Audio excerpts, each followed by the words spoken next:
حاشا که عشق روی تو حاشا نمی کنم.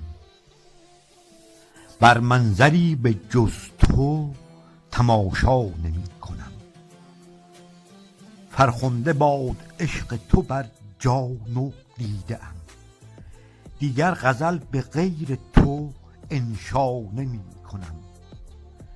من منشی و دبیر دل و جان عاشقم، وقعی به امر حاکم و پاشا نمی کنم.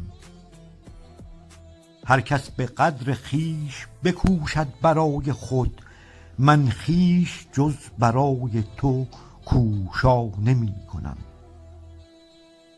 از مصلحت مرا به سخن باز داشتند، گفتند بخت غیر تو بگشا نمی کنم.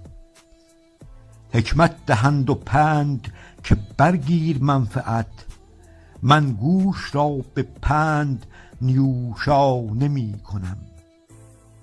امر آورند دیده بپوشم ز روی تو، هیچ اعتنا به پوش و به پوشا نمی کنم. پوشالی است زندگی بی وجود عشق، من ترک عشق و نوش و به نوشا نمی کنم. چون داد می زنم که به فریاد من رسی، مطلق عنایتی به خموشا نمی کنم. من در خروش خویش تو را داد می زنم، ابراز عجز بر نخروشا نمی کنم.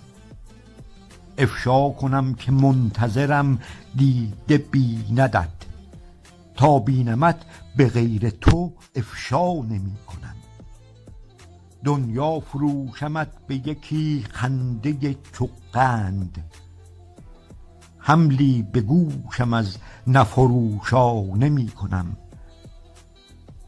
طالب به هر غزل به نگار این سخن رسان، حاشا که عشق روی تو حاشا نمی